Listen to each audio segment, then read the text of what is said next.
ओम शांति। भगवत गीता श्लोक क्लास में आज का श्लोक है 12वें अध्याय का 11वां श्लोक, अध्याय 12 का श्लोक नंबर 11। श्लोक है अथैतदप्य शक्तोसि कर्तुम मद्योगमाश्रितः सर्वकर्म फल त्यागम ततः कुरु यतात्मवान। श्लोक दोबारा। अथैतदप्य शक्तोसि कर्तुम मद्योगमाश्रितः सर्वकर्म फल त्यागम ततः कुरु यतात्मवान। 12वें अध्याय का 11वां श्लोक एक बार फिर से। अथैतदप्य शक्तोसि कर्तुम मद्योगमाश्रितः सर्वकर्म फल त्यागम ततः कुरु यतात्मवान। श्लोक का संधि विच्छेद है अथ एतत् अपि अशक्तः असि कर्तुम मद्योगम आश्रितः सर्वकर्म फल त्यागम ततः कुरु यतात्मवान।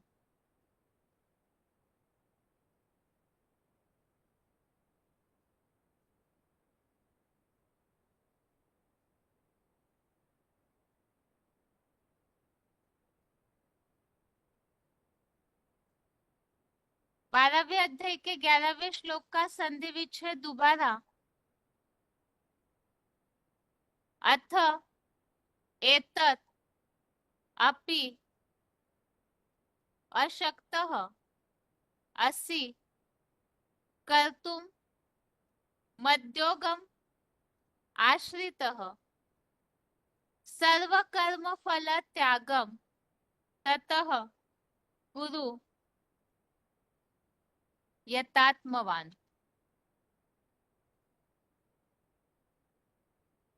शब्दों के अर्थ है अथ अर्थात यदि,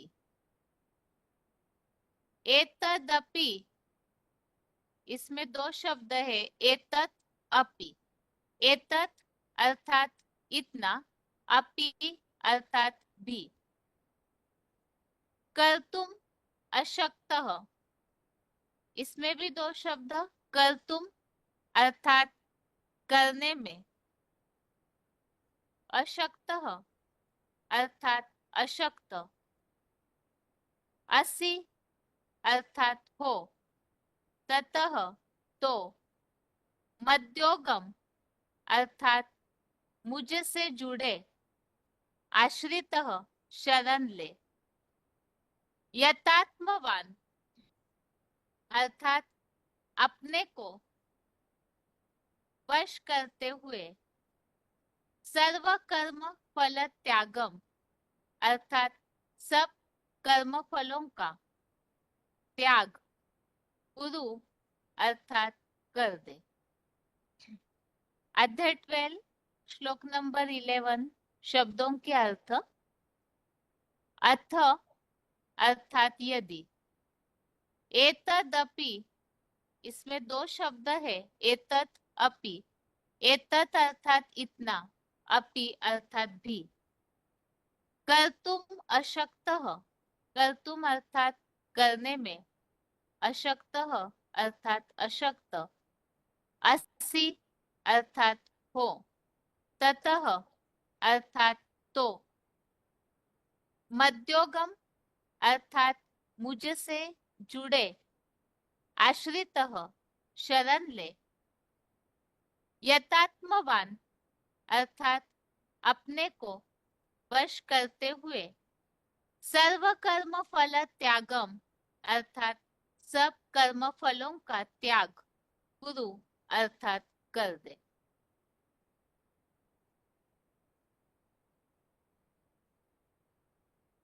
श्लोक का अर्थ है,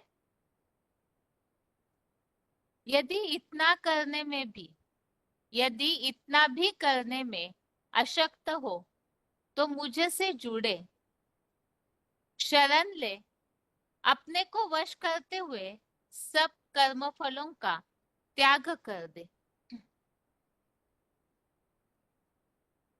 यहाँ पर 12वें अध्याय में इसके पिछले श्लोकों में हम जैसे कि ये बात समझी हमने, जितना जो अव्यभिचारी याद करेंगे तो अव्यभिचारी याद करने वाले उनका उद्धार किस तरह से होता है, इस दुख के सागर मृत्यु संसार सागर से उनका उद्धार होके पूर्णतः वो सुख सागर में प्रवेश पाते हैं। और इस तरह से प्राप्ति होने के लिए विशेष कर बात आई हुई है भगवान को याद करने की। वो याद कैसे होनी चाहिए, इसके बारे में ही हमने समझा है कुछ श्लोकों में कि अगर एक तो अर्जुन के तन में आए हुए परमपिता शिव ज्योति बिंदु में ही मन लगा, उन्हें में बुद्धि स्थिर कर दे। और ऐसे स्थिर बुद्धि करने में अगर समस्या है, क्योंकि जो सूक्ष्म बिंदु है परमपिता तो अति सूक्ष्म बिंदु है, उस बिंदु में साकारी स्टेज वालों को एकाग्र होके निराकारी स्टेज का अभ्यास करने में समस्या होती है, स्थिरता नहीं आ पाती है। तो 9वें श्लोक में बताया, अगर ऐसे चित्त को स्थिर करने में समर्थ नहीं है तो इस दुनिया के वैराग, ये दुनिया भस्मीभूत होने वाली है, ऐसे मानकर वैराग लाकर योग अभ्यास की प्रैक्टिस करे। और ऐसे योग अभ्यास करने में भी समर्थ नहीं है तो 10वें श्लोक में बताया, मेरे प्रति अर्थात भगवान के प्रति ही कर्म करे, मध्याजी भव अर्थात मेरे अर्थ यजन कर, भगवान के प्रति ही जो यजन करते हैं कर्म करते हैं, तो ऐसे कर्मों को करता हुआ, क्योंकि जो जितनी ईश्वरीय सेवा करेंगे तो भगवान स्वयं उन्हें याद करते हैं तो उनकी याद की ताकत बढ़ती है और ऐसी आत्माओं को फिर स्वर्ग रूपी सिद्धि प्राप्त होती है। अब दो बातें बताई, एक तो मन बुद्धि को अव्यभिचारी रूप में, एक भगवान में ही साकार में निराकार को याद करने में ही स्थिर करे। ऐसे करने में समर्थ नहीं है तो इस दुनिया से वैराग लाए, क्योंकि वैराग आएगा तो जहां कहीं भी बुद्धि का भटकाव होता है वहां से निकल करके बुद्धि एक भगवान में ही टिकेगी। और वैसे अभ्यास करने में भी असमर्थ है तो बताया, मेरे अर्थ ईश्वर अर्थ कर्म करे। और आज के श्लोक में और एक बात बताई, अगर ऐसा करने में भी समर्थ नहीं है, वैकुंठ की सिद्धि अर्थात स्वर्ग प्राप्ति, योगाभ्यास में भी कठिनाई है,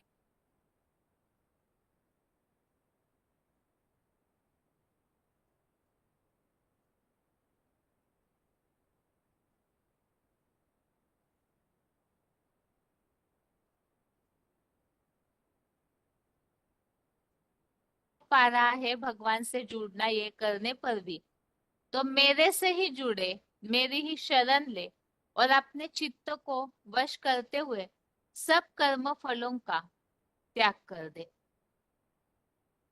तो इसी संबंधित क्लैरिफिकेशन सहित अर्थ पढ़ते हैं तो ये श्लोक और स्पष्ट होगा। क्लैरिफिकेशन सहित अर्थ है, वैकुंठ सिद्धि हेतु इतना भी करने में हीन भाव के कारण दुर्बल हृदय होने से अशक्त हो तो मुझे से जुड़े, पिता पुत्र पत्नी आदि सर्व संबंधों की शरण ले, विनाशी दुनिया से अपने चित्त को वश करते हुए सब कर्म फलों की इच्छा का त्याग कर दे। तो बताया कि अगर ऐसे अभ्यास करने में भी, ईश्वरीय सेवा करने में भी समर्थ नहीं है, दुर्बलता महसूस करते हैं, असंभव महसूस करते हैं, तो एक भगवान से ही जुड़े, सर्व संबंध एक भगवान से ही जोड़े, क्योंकि संबंधों के कारण, पदार्थों के कारण बुद्धि भटकती है, तो एक भगवान की शरण लेंगे तो बुद्धि का भटकाव और कहीं जाएगा नहीं। और इस तरह से विनाशी दुनिया से अपने चित्त को वश करते हुए सारे कर्मों के फलों की इच्छा का त्याग कर दे। तो कर्म फलों की, जो भी कर्म करते हैं उसकी सभी को ही फल की इच्छा, रिजल्ट की अपेक्षा रहती है। तो उस कारण से भी अगर रिजल्ट अच्छा नहीं मिला कर्म का तो दुखी होते, अच्छा मिला तो अति के खुश होते। तो इसमें भी बुद्धि का भटकाव हो जाता है। इसीलिए बताया, ये सब कर्म फलों की इच्छा का त्याग कर दे तो बुद्धि की, जो मन बुद्धि की चंचलता है, वो नहीं होगी। तो इस श्लोक में खास बात बताई हुई है, भगवान से ही सारे संबंध जोड़े। अगर बुद्धि स्थिर नहीं होती है, इस दुनिया में रहते हुए भी एक भगवान में ही मन लगाना असंभव हो रहा है। अभ्यास में भी संभव नहीं, भगवान के प्रति कर्म करना भी संभव नहीं हो रहा है, तो एक भगवान के ही सब तरह से शरण ले। और इस श्लोक संबंधित रेफरेंस श्लोक है।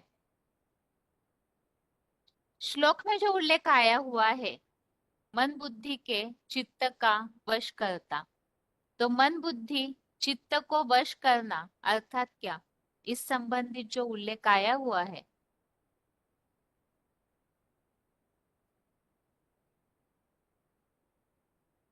चौथे अध्याय का 21, अध्याय 4 का श्लोक नंबर 21 है, जिसमें मन बुद्धि रूप चित्त का वश करता और एकाग्र भावेन तन धन धाम से सब प्रकार के स्वामित्व का त्यागी। तो ऐसे जो रहने वाले हैं वो फिर निष्पाप बनने की बात आई। यहाँ उल्लेख हम श्लोक में समझ रहे हैं, भगवान से याद करने के लिए क्या करना है, तो मन बुद्धि रूपी चित्त को वश करना जरूरी है। आगे है,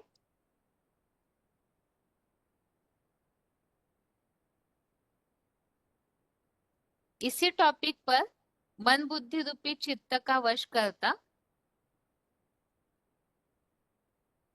पांचवे अध्याय का 25, अध्याय 5 का श्लोक नंबर 25, इसमें भी उल्लेख आया है मन बुद्धि के वश करता।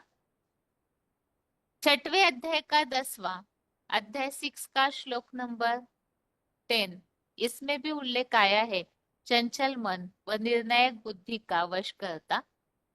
और छठवें अध्याय का 12वां, अध्याय 6 का श्लोक नंबर 12, इसमें भी उल्लेख आया हुआ है याद करने के लिए चित्त और इंद्रिय क्रिया का वश करता और मन को आत्मस्टार में एकाग्र करना। वश करता अर्थात कंट्रोल करने की बात।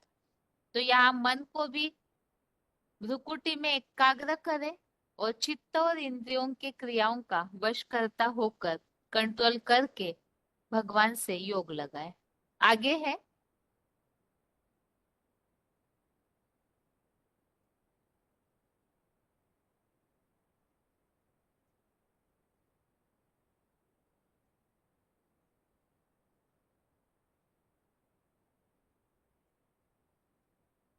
12वें अध्याय का 14वां श्लोक, अध्याय 12 का श्लोक नंबर 14, इसमें उल्लेख आया हुआ है चित्त का वश करता।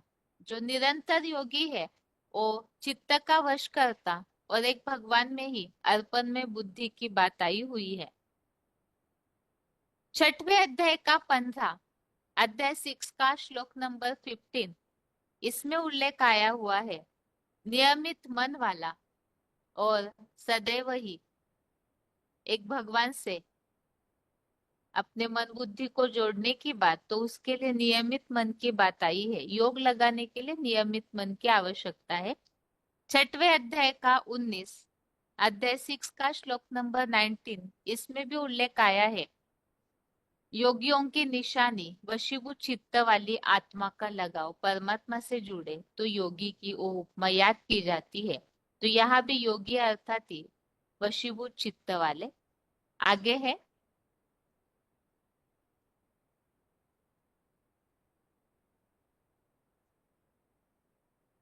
चित्त और मन बुद्धि का वश करता, छठवें अध्याय का 20, अध्याय 6 का श्लोक नंबर 20, नितांत वशीभूत चित्त से उपराम हो जाए और एक परमात्मा में अपनी मन बुद्धि को स्थिर करने की बात। छठवें अध्याय का 18वां, अध्याय 6 का श्लोक नंबर 18, इसमें भी उल्लेख आया हुआ है। संयमित चित्त ज्योति बिंदु आत्मा में ही भली भांति स्थिर हो जाता है। छठवें अध्याय का 36, अध्याय 6 का श्लोक नंबर 36, इसमें भी उल्लेख आया हुआ है। उपाय पूर्वक वशीभूत मन निरंतर वैराग्य और मामे कम की अव्यभिचारी याद से हाथ आ सकता है। तो यहाँ भी वशीभूत मन, मन और बुद्धि को वश करने की बात, कंट्रोल करने की बात। और 18वें अध्याय का 51, अध्याय 18 का श्लोक नंबर 51, इसमें भी उल्लेख आया है मन को वश करके। तो यहाँ भी भगवान को याद करने के लिए याद में मग्न व्यक्ति धैर्य पूर्वक बार बार याद के अभ्यास से अपने मन को वश में करके, ऐसा उल्लेख है। आगे है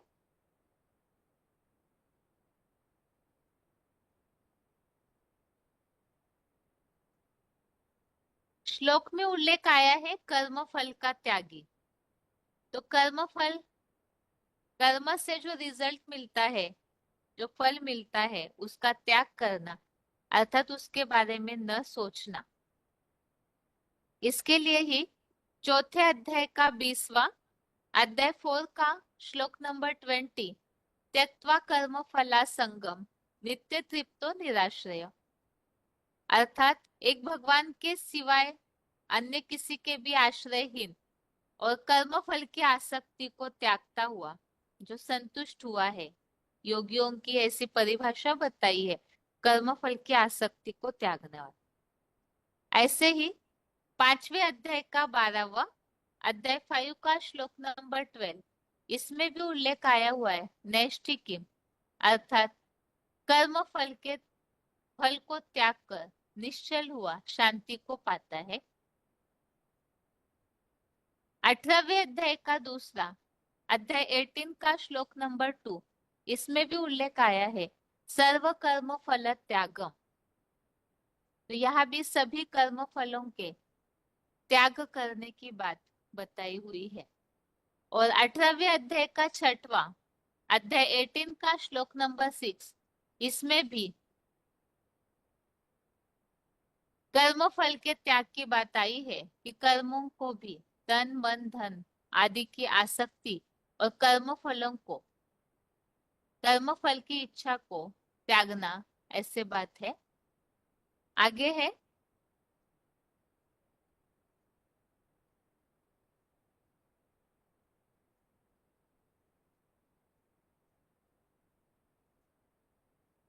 18वें अध्याय का 9वां, अध्याय 18 का श्लोक नंबर 9, इसमें भी उल्लेख आया है संगम त्यक्त्वा फलम चैव। यहाँ भी पूरी तरह आसक्ति और फलेच्छा को त्याग कर नियम पूर्वक करने वाला सात्विक त्याग है। तो कर्म फल को त्यागना, यही सात्विक त्याग भी बताया है। 18वें अध्याय का 11वां, अध्याय 18 का श्लोक नंबर 11, इसमें भी कर्म फल त्यागी वही त्यागी है, ऐसे कहा है। दूसरे अध्याय का 47, अध्याय 2 का श्लोक नंबर 47, इसमें भी सिर्फ कर्म योग में ही तेरा अधिकार है, फल में कभी भी नहीं। कर्म फल का कारण मैं ही हूँ ऐसे मत बनो, अर्थात कर्म फल को पूरी तरह से त्यागना। दूसरे अध्याय का 51, अध्याय 2 का श्लोक नंबर 51, इसमें भी कर्म फल को त्यागने की बात आई है कि बुद्धि से पूरी तरह से, जो शिव बाबा में बुद्धि लगाने वाले ज्ञानी जन है, वो विश्व कल्याण के कर्म से उत्पन्न हुए फल को त्यागते हैं, ऐसे उल्लेख आया हुआ है। आगे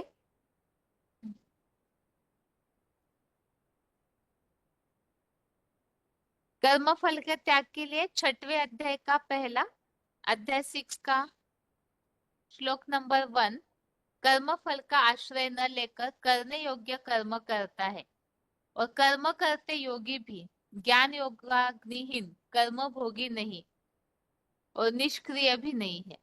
तो ज्ञान योग अगर साथ में है और कर्म फल को त्यागते हैं तो वो निष्क्रिय नहीं कहा जा सकता।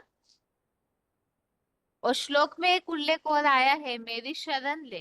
तो शरण के लिए 15वें अध्याय का चौथा अध्याय 15 का श्लोक नंबर 4, इसमें उल्लेख आया है, निश्चय ही उसी देव आदि नारीश्वर परम पुरुष हीरो पाठधारी की शरण लेनी चाहिए जिससे यह पुरानी प्रक्रिया प्रसारित हुई है।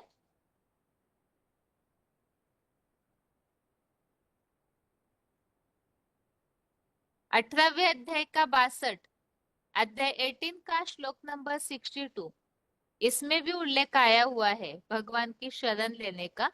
जगत पिता को जानकर पूर्ण भाव से उस लिंग मूर्ति की शरण में चला जा, उसकी प्रसन्नता से परम शांति चिरकालीन परम पद को प्राप्त करेगा। तो ये आज के श्लोक के साथ हमने रेफरेंस श्लोक समझे हैं। अभी आगे है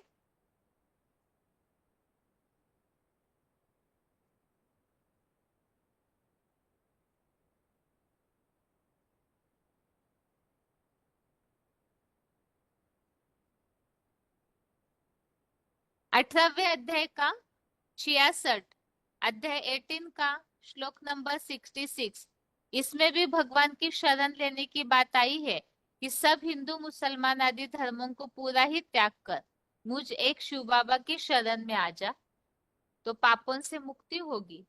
दूसरे अध्याय का 7वां अध्याय 2 का श्लोक नंबर 7, इसमें भी उल्लेख आया है, अर्जुन कह रहे कि मैं आपकी शरण में हूँ, मुझे शिक्षा दीजिए। और 7वें अध्याय का 14 अध्याय 7 का श्लोक नंबर 14, इसमें भी उल्लेख आया हुआ है कि जो मेरी शिव बाबा की अव्यभिचारी शरण लेते हैं वो इस बीज रूप माया को पार कर जाते हैं। तो यहाँ भगवान की शरण लेने के क्या फायदे हैं जो आज के 12वें अध्याय के श्लोक में बात बताई हुई है, उसी के बारे में यहाँ बताया हुआ है कि एक भगवान की शरण लेने से प्राप्ति होती है। अभी आगे है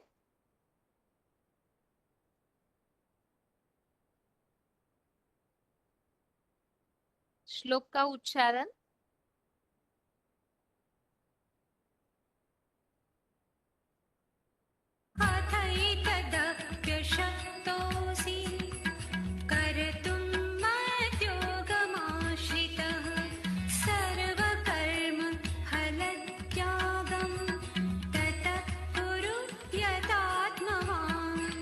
वैकुंठ सिद्धि हेतु यदि इतना भी करने में हीन भाव के कारण दुर्बल हृदय होने से अशक्त हो तो मुझसे जुड़े पिता पुत्र पत्नी आदि सर्व संबंधों की शरण ले। विनाशी दुनिया से अपने चित्त को वश करते हुए सब कर्म फलों की इच्छा का त्याग कर दे।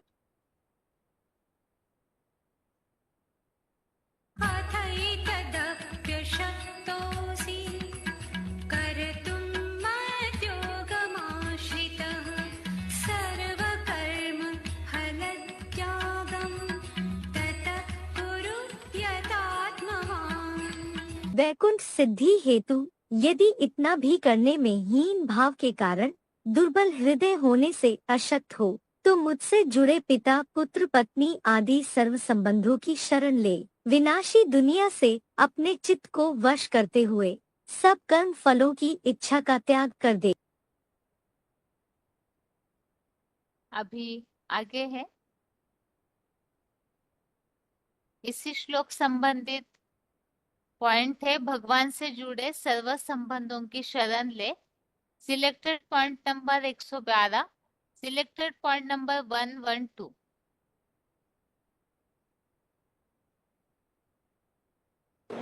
हाँ। आत्मा जो परमात्मा का जब साकार रूप जान लेती है तो उससे सर्व संबंध जोड़ने के बाद स्नेह निभाने के लिए तो उसको मतलब साकार में उसके स्नेह को कैसे उस सर्व संबंधों को साकार में कैसे अनुभव करेंगे? साकार में कैसे अनुभव करें?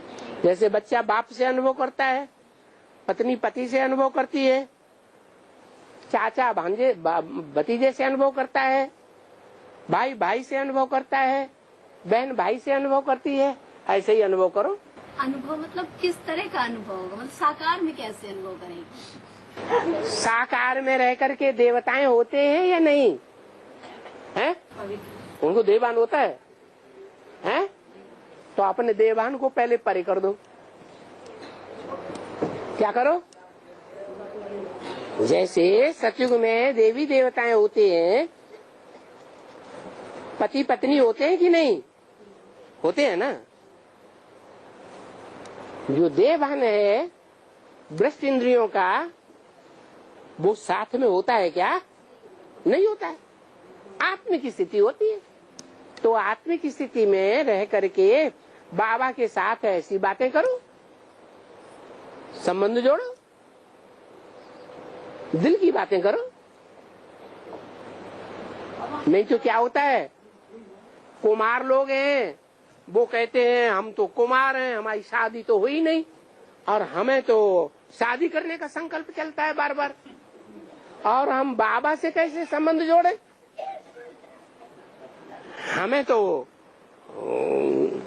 हम तो साजन बनना चाहते हैं, शिव बाबा हमारी सजन ही बने। तो शिव बाबा कहते हैं पहले तुम आत्मा बनो।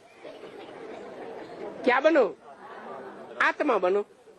जब आत्मिक स्थिति में रहेंगे तो जो देहवान है आसुरी दुनिया का, वो आएगा नहीं? आएगा तो बाबा से संबंध क्यों नहीं जन्म जन्मांतर का जोड़ सकते?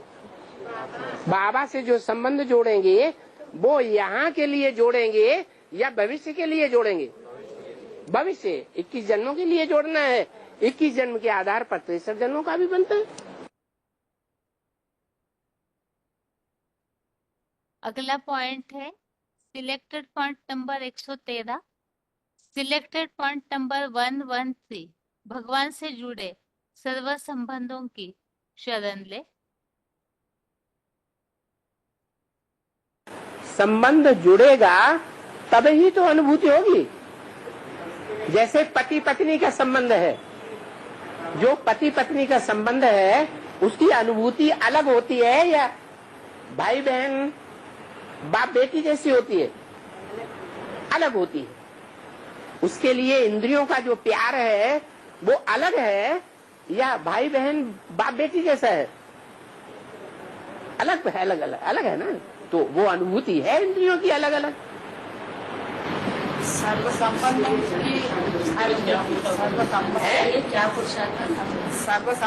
की अनुभूति। हाँ, सर्व संबंधों की संबंध अलग अलग होते हैं कि एक ही जैसे होते हैं? तो संबंधों की अनुभूति भी अलग अलग होती है। संबंधों से जो कनेक्टेड इंद्रियां हैं वो भी अलग अलग हैं। कैसे पुरुषार्थ करना है? कैसे पुरुषार्थ करना है? तो बाप हमारा दोस्त नहीं है, खुदा हमारा दोस्त है या नहीं? तो दोस्त का सहयोग देना चाहिए कि नहीं? है? जो पक्के दोस्त होंगे वो जी जान लड़ा करके दोस्त को साथ बनाएंगे, साथी बनाएंगे या नहीं बनाएंगे? तो समझ लो हम ऐसे दोस्त बने हैं कि सारी दुनिया की कुछ भी परवाह न करें, हम अपने दोस्त के साथ दोस्ती निभाएंगे। जैसे शास्त्रों में दिखाया है, कृष्ण ने सुदामा के साथ दोस्ती निभाई, गरीबी भी निभाई, या जब राजा बन गया तब भी निभाई है।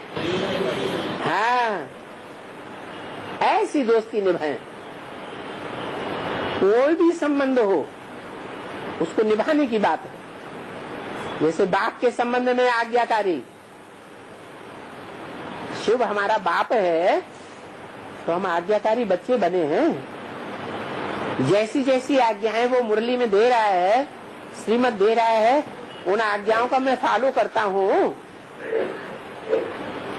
करता हूं या नहीं करता हूं? अगर नहीं करता हूं तो मैं पक्का बच्चा नहीं हूं आज्ञाकारी। बच्चा वो जो बाप की आज्ञा को माने। ब्रह्मा बाबा के 2 बच्चे थे। ब्रह्मा बाबा उन बच्चों को अपना बच्चा नहीं माना। क्यों नहीं माना? क्योंकि वो अवज्ञाकारी थे, बाप की आज्ञा को फॉलो ही नहीं किया। तो बाप के संबंध में आज्ञाकारी हो, पत्नी के संबंध में वफादार हो, टीचर के संबंध में ईमानदार हो। जो पढ़ाई पढ़ाई उस पढ़ाई को पूरा ध्यान से पढ़ना, ईमानदारी से पंक्चुअल और रेगुलर रहना। तो टीचर और शिष्य का, स्टूडेंट का संबंध है, गुरु का और चेले का संबंध। उसमें फरमान बरदार, जो गुरु का फरमान हुआ, जी हुजूर, ना करने का सवाल ही नहीं।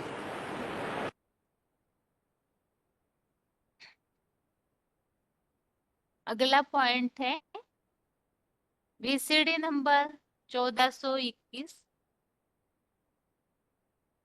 VCD नंबर 1421 12 मिनट 12 मिनट्स के बाद से लिया हुआ पॉइंट है। विनाशी दुनिया से अपने चित्त को वश करते हुए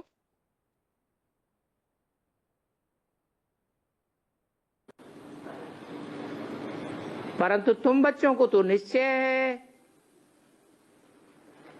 कि ये दुनिया गई कि गई।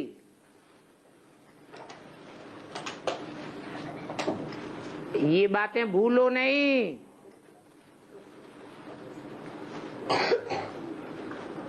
अगर ये बात भूल जाएगी तो क्या नुकसान होगा? है? इस दुनिया से वैराग नहीं आवेगा, और वैराग ही नहीं आवेगा तो संगम युग की जो प्राप्ति है वो प्राप्ति नहीं कर सकेंगे। इसलिए हर समय बुद्धि में ये रहना चाहिए कि ये दुनिया गई के गई।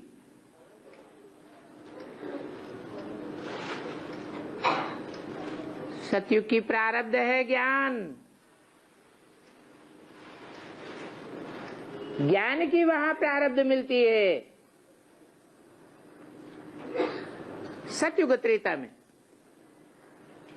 द्वापर कलयुग में प्रारब्ध मिलती है भक्ति की।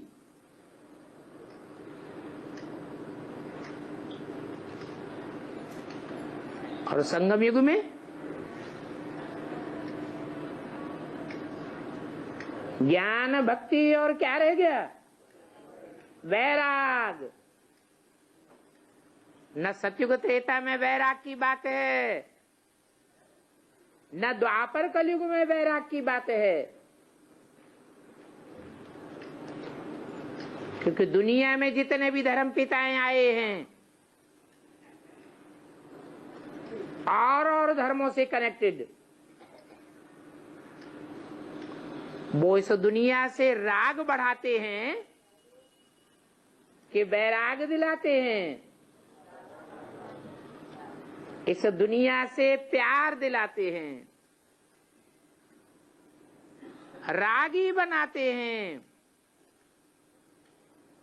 भले कोई सन्यासी वैरागी क्यों न हुए हों, घर घाट को छोड़ के जंगल में जाने वाले क्यों न हुए हों, वो जंगल भी तो इसी दुनिया में है। इस दुनिया से बुद्धियों को तोड़ करके परम धामवासी बुद्धि तो कोई की नहीं बनती। क्यों नहीं बनती?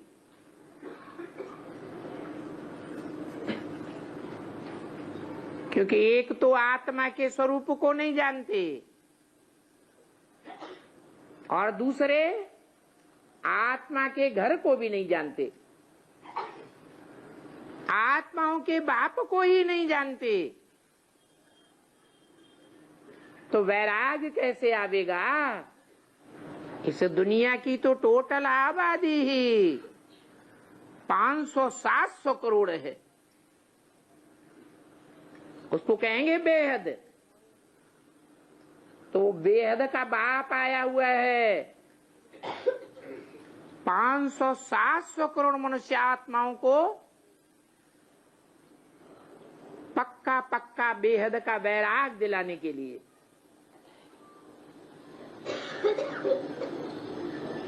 तो ये बात भूलो मत। क्या बात? अरे सारी कथा सुना दी, याद ही नहीं रहा कुछ। क्या बात नहीं भूलो है कि अब घर जाना है। ये दुनिया में आग लगने वाली है।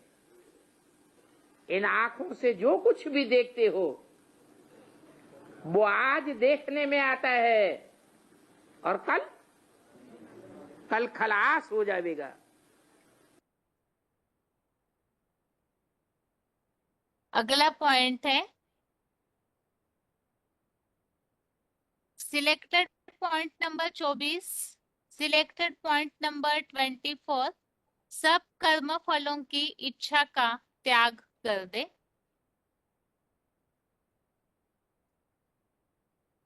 निष्काम कर्म किसे कहा गया? निष्काम कर्म करने का मतलब जो भी श्रीमत के अनुकूल है वो कर्म करते जाओ, करते जाओ। ये नहीं देखना है कि इसका रिजल्ट हमको मिल रहा है नहीं मिल रहा है, क्यों नहीं मिल रहा है। क्यों? क्योंकि हम अपने भाग्य को जानते नहीं है कि 63 जन्मों में हमने किस तीव्र गति से या धीमी गति से कर्म किए। इसलिए निश्चिंत होकर के दृढ़ता पूर्वक निश्चय पूर्वक अपने कर्म करते जाएं। आशा न रखें कि अब हमारे कर्मों का प्रत्यक्ष फल हमको क्यों नहीं मिल रहा है। कब मिलेगा? जब नई दुनिया बनेगी तो उसका रिजल्ट हमको हमारे कर्मों को जरूर मिलेगा। ये है निष्काम कर्म। बाकी ऐसे नहीं है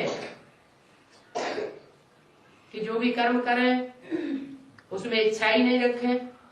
नहीं, हमें तो बाबा ने निष्काम कर्म की व्याख्या बताई है। बाबा हमको बताते हैं कि तुमको स्वर्ग में जाना है।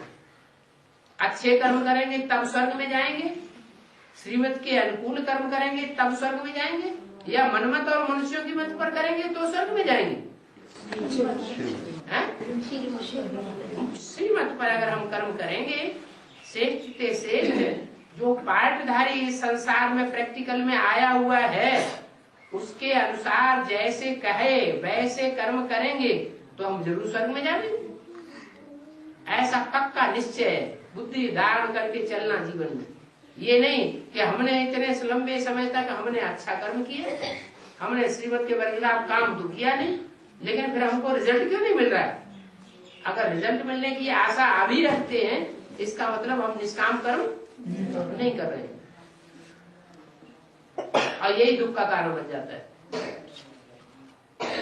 अच्छा कर्म करते जाओ करते जाओ करते जाओ, श्रीमत के अनुकूल चलते जाओ, फल की आशा नहीं रखनी है। क्यों नहीं मिल रहा है? क्योंकि हमें बाप ने बताया है कि जो भी तुम अच्छे कर्म करते हो उसका फल कहाँ मिलेगा? अगले जन्म में मिलेगा या यहीं में लेना है? भविष्य 21 जन्म में लेना है। यहाँ हर एक कर्म का फल नहीं ढूंढना है कि हमको क्यों नहीं मिलता है।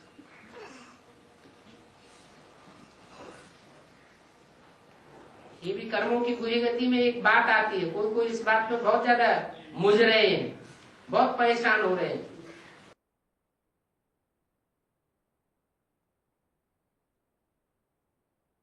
इस तरह से इस 12वें अध्याय के 11वें श्लोक संबंधित पॉइंट्स हमने समझे। एक तो सब तरह से सर्व संबंधों से संबंध एक भगवान से जोड़ करके एक भगवान के शरण ले, तो उससे भी याद की जो गति है, मन एकाग्र करना, एक भगवान में ही मन स्थिर करना, तो उसमें आसानी होगी। और साथ में बताया सारे कर्म फलों की इच्छा का त्याग कर दे, तो श्रीमत अनुसार कर्म करते जाए, फल की कोई भी प्रकार की इच्छा न रखे, निष्काम कर्म जिसे कहा हुआ है। ये आज के श्लोक का अर्थ है। अभी आगे है रिवीजन।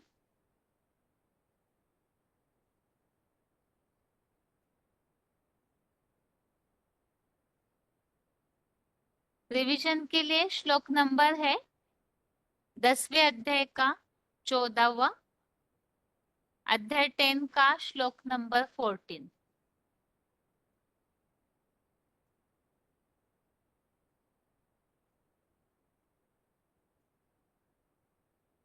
दसवें अध्याय में हम यहाँ बातों को समझ रहे थे विभूतियों संबंधित। एक तो विभूतियों के द्वारा ही इस दुनिया में स्वर्ग और नरक सारी प्रजा फैली हुई है, और इसके अलावा विभूतियां वो है जो भगवान से जुड़ जाती है, और जो अविचलित रूप से जुड़ जाता है, तो जैसे कि परमपिता शिव के साथ शंकर का नाम जोड़ा जाता है। जो बुद्धिमान लोग हैं वो भगवान ही इस सृष्टि के उत्पादक है, ऐसे मानकर उनके द्वारा ही सारा कार्य चलता है, ऐसे समझ करके एक भगवान को ही याद करते हैं।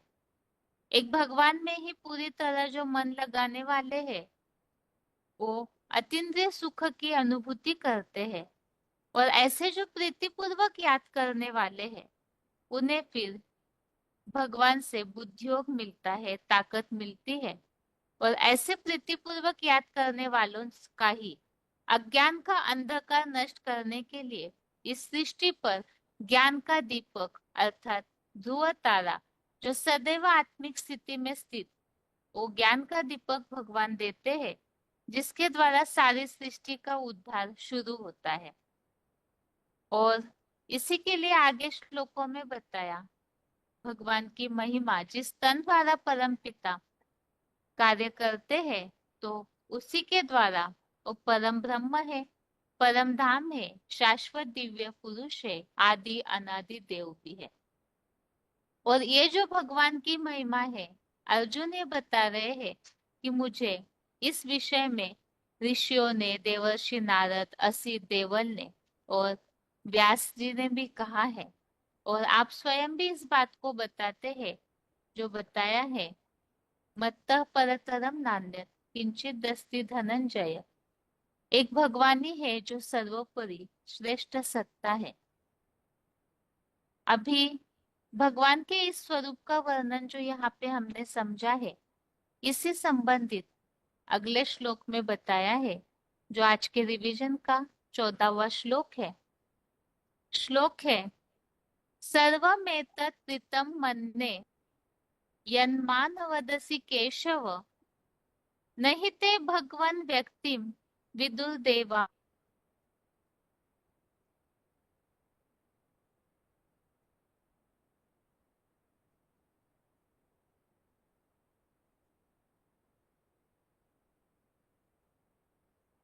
दानवः अर्थात हे ब्रह्मा और विष्णु के शासक शिव बाबा, जो मुझे कहते हो यह सब कुछ सत्य मानता हूँ, क्योंकि हे भगवान, आपके हर चतुर्युगी के आदि में हीरो पार्टधारी बने व्यक्त और अव्यक्त मूर्ति महादेव भाव को न देवताएं और न दानव जानते हैं। तो इस श्लोक में बताया है भगवान जो इस सृष्टि के आदि उत्पादक है, उनके द्वारा ही सृष्टि का कार्य चलता है।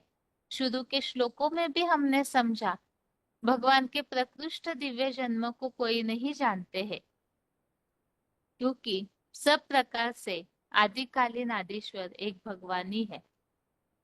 इसी तरह इस श्लोक में भी बताया है आपके इस व्यक्त और अव्यक्त मूर्ति महादेव भाव को न देवताएं और न दानव जानते हैं। और इसी संबंधित यहाँ पर रेफरेंस श्लोक में 10वें अध्याय का दूसरा अध्याय 10 का श्लोक नंबर 2, इसमें भी इस बात को बताया हुआ है। भगवान को कोई भी नहीं जानते हैं, न देवगण न महर्षियों ने जाना है, क्योंकि सब प्रकार से महादेव द्वारा आदिकालीन आदिश्वर मैं हूँ। आगे है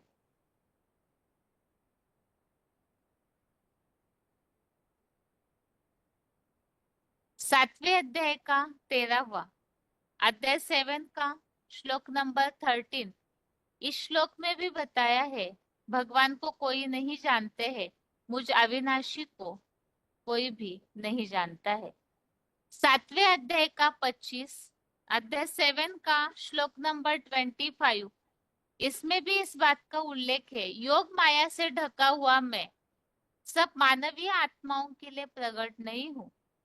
तो यह मूर्ख बना संसार अजन्मा अविनाशी शिव समान बने बाबा विश्वनाथ को नहीं जान पाता। 7वें अध्याय का 26 अध्याय 7 का श्लोक नंबर 26, इसमें भी उल्लेख है, मुझ निराकारी प्लस साकारी अव्यक्त मूर्ति हीरो महादेव को कोई नहीं जानता है। आगे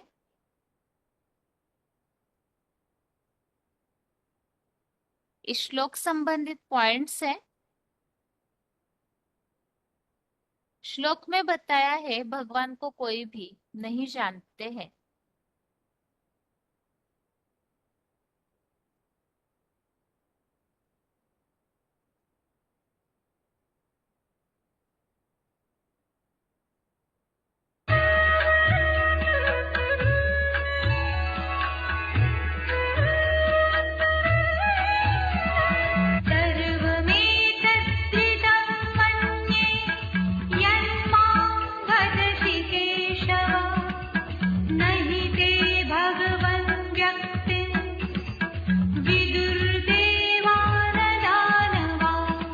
केशव यत माम वत्सि, हे ब्रह्मा के शासक, जो मुझे कहते हो, एतत् सर्वम ऋतम मन्ये, यह सब सत्य मानता हूँ, ही भगवन ते व्यक्तिम, क्योंकि है भगवन आपके व्यक्त भाव को न देवाः न दानवाः विदुः, न देवताएं और न दानव जानते हैं।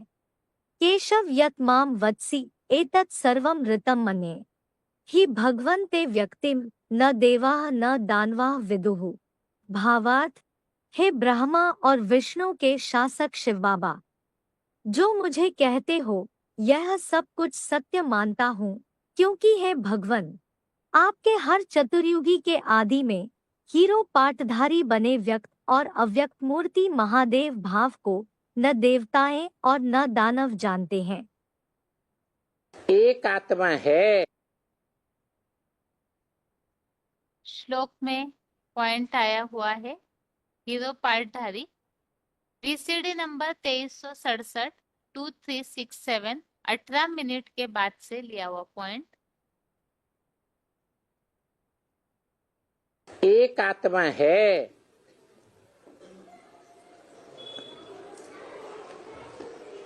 पाटधारी आत्माओं के बीच में हीरो पाटधारी, जो हीरो पाटधारी इस सृष्टि रूपी रंगमंच पर चारों सीन में, यह संगम को मिला के कहो 5 सीन में ऑल राउंड पार्टधारी है। उसका पार्ट कभी खत्म होता ही नहीं। तो वो एक आत्मा आत्माओं के बीच में, पार्ट बजाने वाली आत्माओं के बीच में, शरीर के द्वारा पार्ट बजाने वाली आत्माओं के बीच में परम पार्टधारी परमात्मा है। उससे परे का पार्ट बजाने वाली सृष्टि रूपी रंगमंच पर कोई भी आत्मा नहीं हो सकती। क्योंकि हीरो पार्टधारी को तो कोई क्रॉस कर ही नहीं सकता। सतयुग से जो भी देव आत्माएं। अगला पॉइंट है चतुर्युग के आदि में हीरो पार्टधारी VCD number 2307, VCD number 2307 59 minute के बाद से लिया हुआ पॉइंट।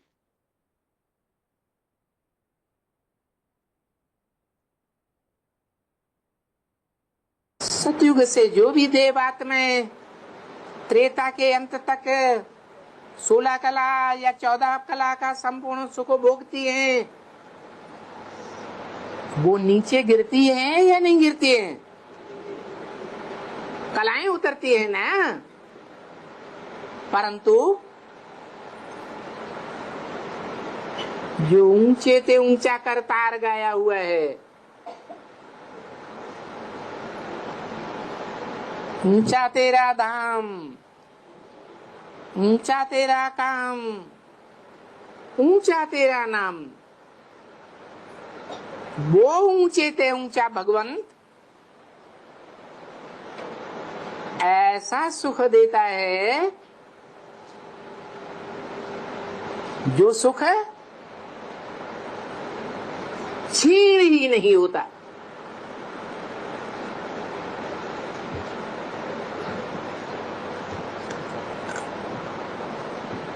कहाँ की बात है?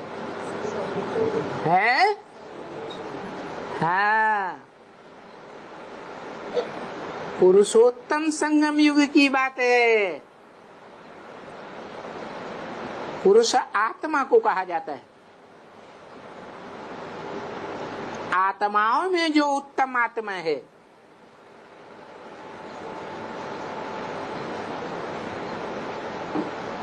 उत्तम ऊंचे से ऊंची पार्ट बजाने वाली हीरो पार्टधारी आत्मा है, जो पुरुषोत्तम संगम युग पर ही डिक्लेयर होती है। वो पुरुषोत्तम युग कलयुग के अंत में और ठेठ सतयुग के आदि में है। तो अकाल मूर्त का मतलब क्या हुआ?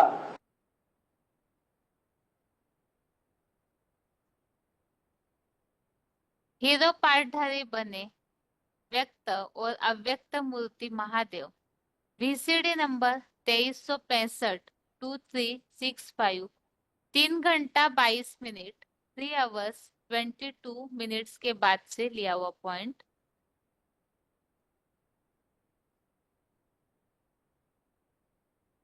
अकाल मूर्त का मतलब क्या हुआ? ऐसी मूर्ति, अकाल मूर्त माने ऐसी मूर्ति जिसको काल खा नहीं सकता, वो मूर्ति शिव के मंदिर में दिखाई गई है। अमूर्त, इसलिए गीता में कहा अव्यक्त मूर्त ना। अव्यक्त क्यों कहा? आंखों से देखने में तो आता है शिवलिंग है, आता है, लेकिन जो बड़ा रूप लिंग है देह की यादगार, उसमें इंद्रियां देखने में नहीं आती। इंद्रियां है, हाथ पांव नाक आंख कान है, क्यों नहीं दिखाए? क्योंकि वो आत्मा जिसकी यादगार है शिवलिंग, वो आत्मा ऐसी स्टेज में टिक जाती है। हीरो पार्टधारी, जिस हीरे की यादगार सोमनाथ मंदिर में पत्थर में दिखाई गई, वो हीरा मनुष्य सृष्टि के बाप की यादगार है। मनुष्य सृष्टि में मनुष्य आत्मा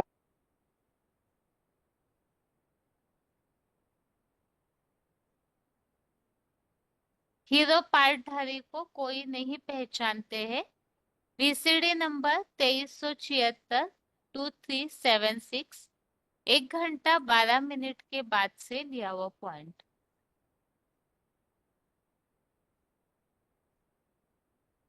में मनुष्य आत्माओं के बीच बड़ा भाई हिंदू हो, मुसलमान हो, सिख हो, ईसाई हो, कोई भी मनुष्य मात्र हो, सबका बाप, सभी मनुष्यों का बाप, जिसे मुसलमानों में आदम कहते हैं, क्रिश्चियंस में एडम कहते हैं, आदि पुरुष, जैनियों में आदिनाथ कहते हैं, हिंदुओं में आदि देव कहते हैं, जो सभी धर्मों में विख्यात है, परंतु कोई जानता नहीं है कि वो आदम, वो आदिदेव, वो एडम इस षष्ठी रूपी रंगमंच का हीरो है। हीरो रंगमंच के सभी सीन में हीरो पार्टधारी होता है, या कोई सीन में हीरो पार्ट नहीं बजाता? हीरो पार्टधारी है, लेकिन कोई जानता नहीं है। सतयुग में ओ गॉड। अगला पॉइंट है, देवताएं भगवान को नहीं पहचानते हैं। VCD number 1590, VCD number 1590, 9 minute के बाद से लिया हुआ पॉइंट।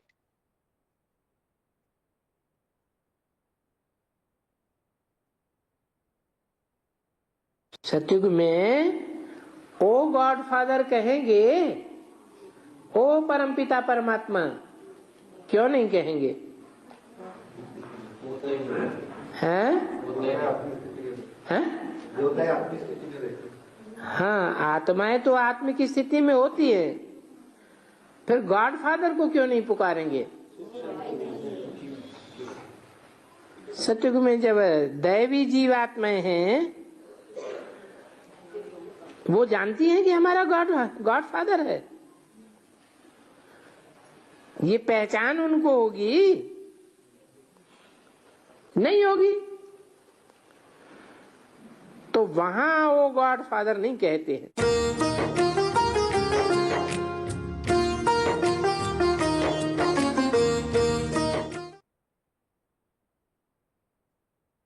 अभी है आज के श्लोक की एक बार रिवीजन।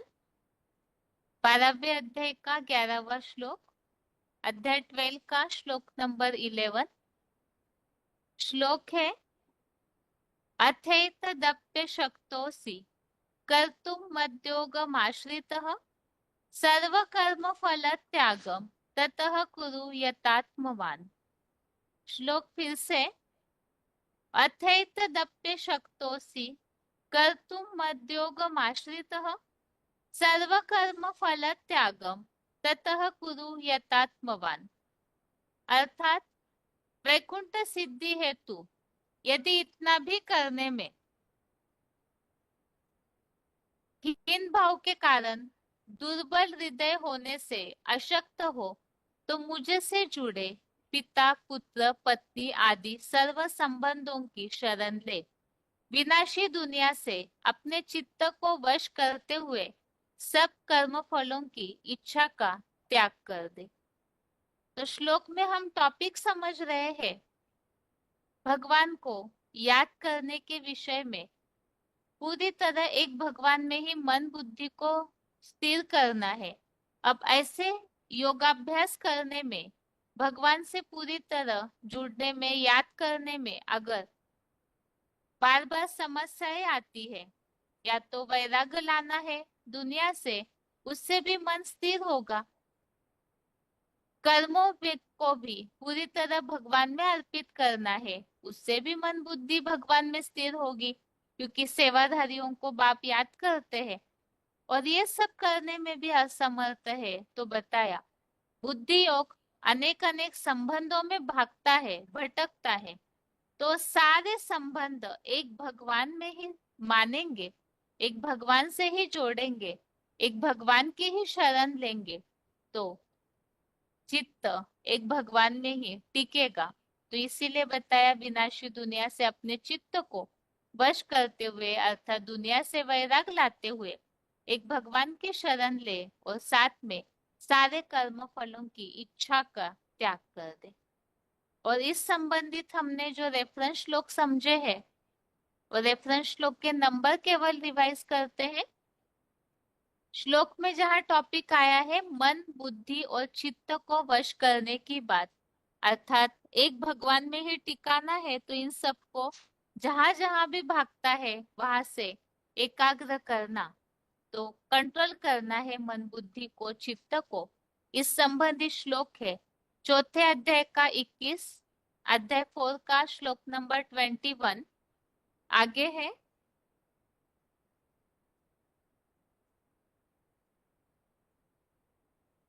पांचवे अध्याय का 25, अध्याय 5 का श्लोक नंबर 25, छठवें अध्याय का 10वां, अध्याय 6 का श्लोक नंबर 10, छठवें अध्याय का 12वां, अध्याय 6 का श्लोक नंबर 12। इन सब श्लोकों में मन, बुद्धि को पूरी तरह कंट्रोल करके एक भगवान से योग लगाने की बात आई हुई है। आगे है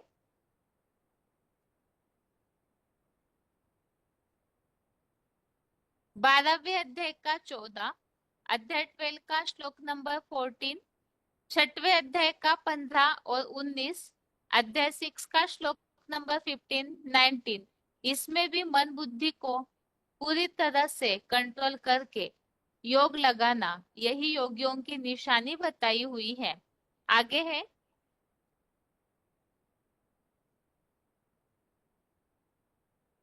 6वें अध्याय का 20वां, 18वां, अध्याय 6 का श्लोक नंबर 20 और 18, और 36वां, अध्याय 6 का श्लोक नंबर 36। इन सब में भी योग अभ्यास की बात आई हुई है, तो मन, बुद्धि को पूरी तरह कंट्रोल करने वाले ही योगी बन सकते हैं, और अभ्यास से ही कंट्रोल हो सकता है, इस बात का उल्लेख है 18वें अध्याय का 51, अध्याय 18 का श्लोक नंबर 51। इसमें भी इसी बात का उल्लेख आया है। आगे है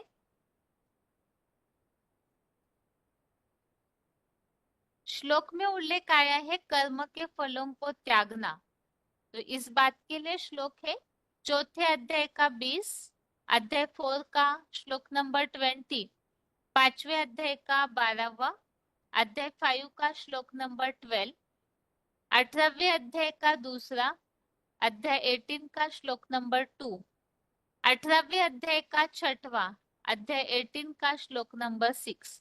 इन सभी श्लोकों में कर्म फल के त्याग का ही उल्लेख है। आगे है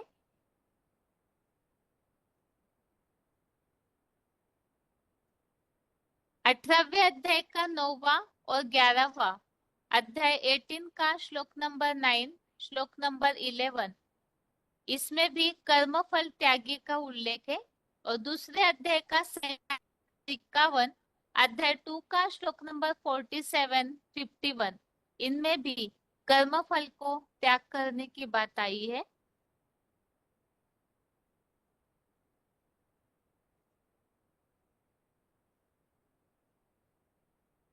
आगे है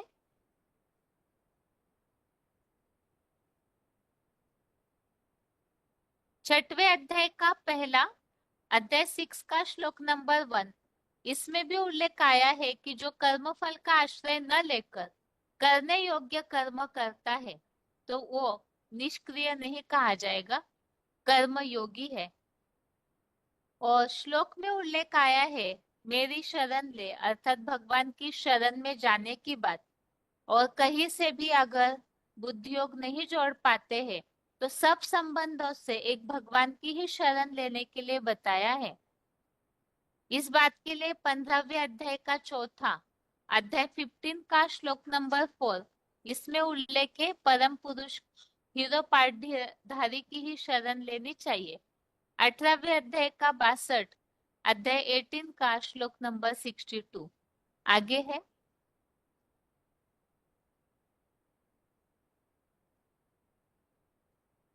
18वें अध्याय का 66, अध्याय 18 का श्लोक नंबर 66।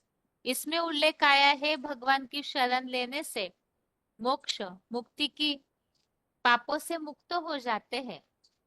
और दूसरे अध्याय का 7वां अध्याय 2 का श्लोक नंबर 7, इसमें भी शरण की बात का उल्लेख आया हुआ है श्रीमत के लिए। और 7वें अध्याय का 14 अध्याय 7 का श्लोक नंबर 14, इसमें भी उल्लेख आया है जो अव्यभिचारी याद द्वारा भगवान की शरण लेते हैं तो माया को भी पार कर जाते हैं। तो ये है आज के 12वें अध्याय के 11वें श्लोक संबंधित रेफरेंस श्लोक। और श्लोक में हमने मुख्य बात समझी है, कहीं से भी योग अभ्यास में कठिनाई हो रही है, कर्म भी भगवान के प्रति किया, दुनिया से वैराग भी लाया, अव्यभिचारी रूप से चित्त को स्थिर करने के लिए प्रयास भी किया, फिर भी अगर योग अभ्यास में असमर्थ है, संभव नहीं हो रहा है मन बुद्धि का एकाग्र होना, तो उसके लिए उपाय बताया हुआ है। सर्व संबंधों से भगवान की ही शरण लेनी चाहिए और साथ में कर्म फल का त्याग करना चाहिए। और 10वें अध्याय में जो रिवीजन वाला श्लोक है उसमें हमने समझा है कि भगवान को कोई भी नहीं जानते हैं और भगवान को न जानना अर्थात जिस तन द्वारा भगवान कार्य करते हैं तो वो हीरो पाठधारी अव्यक्त मूर्ति, उनका जो भाव है उस निराकारी स्टेज को कोई भी नहीं जान पाते हैं। इसके लिए ही आज के ये दोनों श्लोकों को सार में अर्थ हमने समझा। और अभी आज के लिए गीता क्लास यहाँ ही पूरा करते हैं। ओम शांति।